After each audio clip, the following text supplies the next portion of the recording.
Boy, would you look at that rain. It's just a coming down. Perfect for a new Drumdums Drive.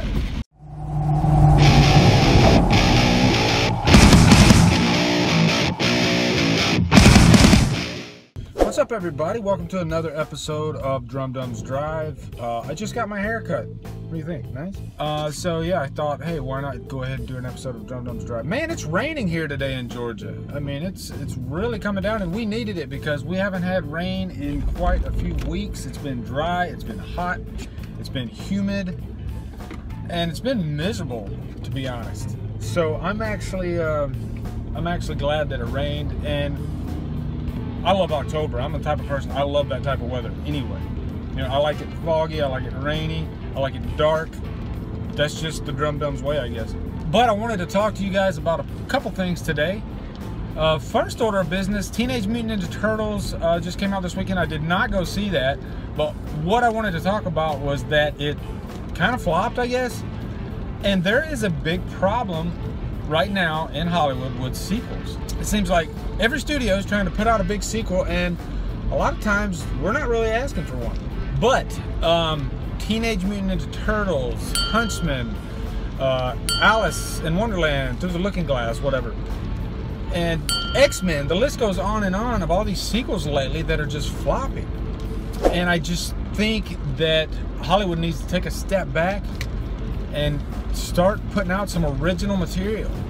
But then you could argue that original material isn't really doing that well, because The Nice Guys just came out not too long ago and it didn't do that well. And then Popstar, which I loved, just came out this weekend, and it freaking bombed. It flopped like you would believe. So I don't know, what do you guys think? What is the answer to this?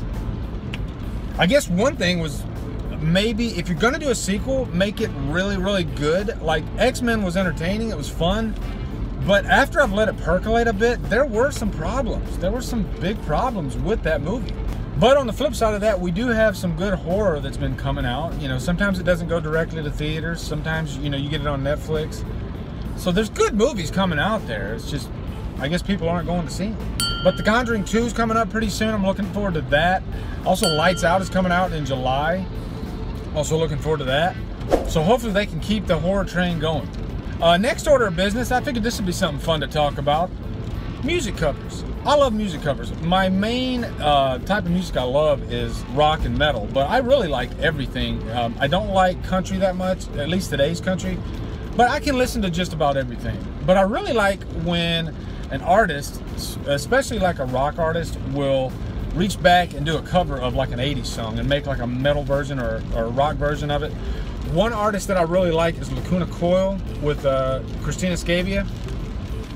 They seem to put a lot of covers on their albums. They'll usually put like one cover on each album.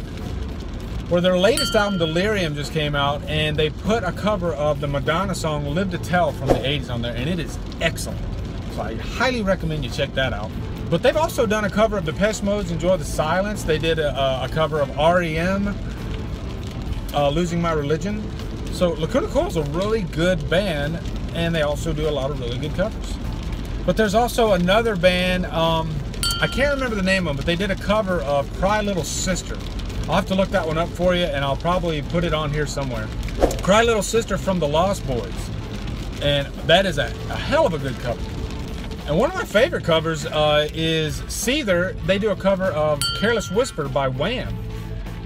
And back in my band days, I used to be in a few bands here and there, and one band that I was in back in '03 when we were in Korea, you know how some bands, they'll have like opening music that will play in the background until they're ready to start? We would actually play George Michael's Careless Whisper because it was kind of the antithesis of our type of music, because we had kind of hardcore punk, I guess you could say. So it was always funny when the crowd would be waiting for us to go on and then they would hear Careless Whisper. But anyway, I want to know, what are your favorite covers? And maybe you can recommend some of them to me and to us, because I love music covers. I can't get enough of them. Also, guys, I just uploaded a video. It's my top 20 favorite on-screen friendships. It was a fun video to do.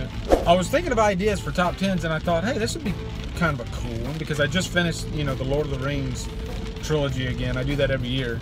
And I was just captivated by how great of a friendship Sam and Frodo had. And that's really what gave me the idea. Hey, what are some of the best on-screen friendships? So I'll post a card here for that so you guys can check that out. But yeah, definitely watch that. I had a lot of fun with that. Also, guys, one more thing. As you know, I do a lot of these Drumdums Drives, and I thought, hey, maybe I'll put a little bit of the power in your hands. If you have any suggestions on things that you would like to hear me talk about, or if you have any questions for me even, maybe like mini Q&As, whatever, you know, feel free to post them in the comments, and the next Drumdums Drive, I'll, you know, answer a few of the questions, or I'll talk about whatever you want me to talk about. I figured, hey, we can make this thing interactive, because I always have a really good time with these Drumdums Drives, and I seem to get a lot of good feedback from it. And I thank you guys for that.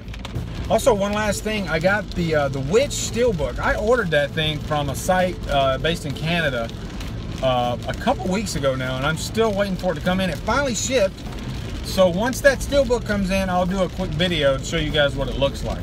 But I love The Witch. That was one of my favorite movies this year, and I've been waiting to watch it again. So anyway, guys, I am pulling into my house here pretty soon, so thank you so much for watching. Subscribe to Drumdums. Follow me on Facebook, Twitter, Instagram, and Letterboxd. And Drumdum out.